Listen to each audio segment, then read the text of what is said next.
Halo teman-teman, cerita saya kali ini saya mau ajak jalan-jalan burung murai saya ya teman-teman. Sekalian tes mental burungnya jadi seperti apa. Kenapa saya lakukan? Karena beberapa hari yang lalu burung ini saya umbar ya selama beberapa hari teman-teman. Dan mumpung usia burung juga masih muda, umurnya baru 1,5 tahunan. Biar nanti burung juga terbiasa ya teman-teman. Karena ini sore hari untuk perawatan harian sudah saya terapkan tadi pagi. Dan ini saya mau persiapan untuk kegantangan. Untuk kondisi burung masih seperti waspada itu ya teman-teman, karena baru kemarin saya kembalikan ke sangkar utama ini dari sangkar umbaran, dan kemudian sesampainya di gantangan saya gantung di pinggir lapangan. Sekalian lihat seperti apa respon burung saya ke burung-burung yang lain dari kicauannya ya teman-teman. Sekalian saya juga keliling ngobrol dengan teman-teman yang ikut dan tanya soal burung mereka yang digantang untuk burung murai muda ya teman-teman. Dan disinilah poinnya ya teman-teman, kenapa burung teman-teman itu tidak bunyi, terus bagong atau ngelowo, dan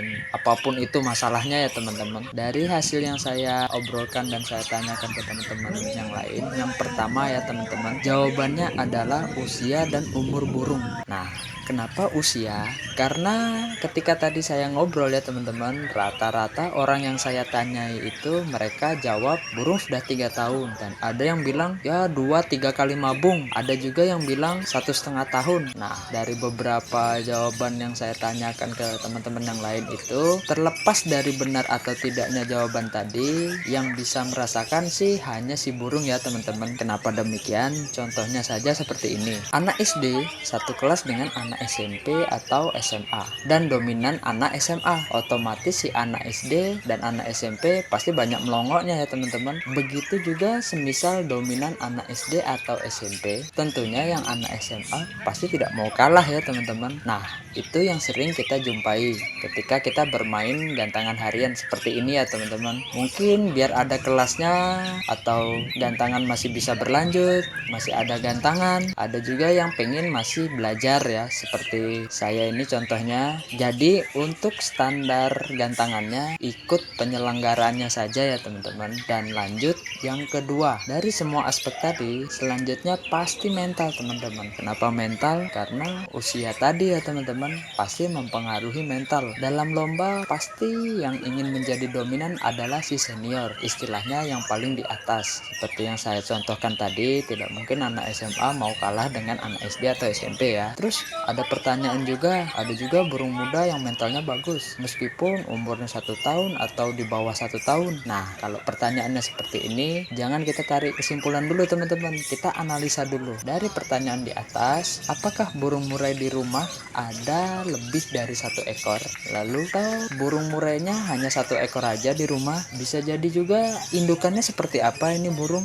Atau mungkin ada analisa lain-lainnya dari teman-teman ya, bisa diisi kolom komentarnya teman-teman. Kalau burung murai teman-teman lebih dari 1, mungkin ya teman-teman, hanya mungkin burung yang trotolan terbiasa dengan kicau yang dewasa. Jadi burung ingin ikut-ikutan mendominasi, lalu saling saut-sautan, seolah-olah dia seperti di ekosistemnya atau di wilayahnya ya teman-teman. Kalau sendiri misalnya 1 ekor, ya burung pasti butuh penyesuaian ya teman-teman. Biasanya orang punya 1 itu terkadang hanya untuk hiasan rumah atau sekedar hobi merawat burung dan untuk tidak digantang ya teman-teman. Dan kalau dari indukan, dengan latar belakang burung yang jelas, ada yang mentalnya sama seperti indukannya dan juga ada yang tidak seperti indukannya. Contoh seperti ini ya teman-teman. Sama seperti orang tua, orang tuanya itu dulunya pembalap misalnya, anaknya kan belum tentu mau jadi pembalap juga, atau bisa jadi anaknya juga suka balap. Seperti itu ya teman-teman, jika anaknya lebih dari 1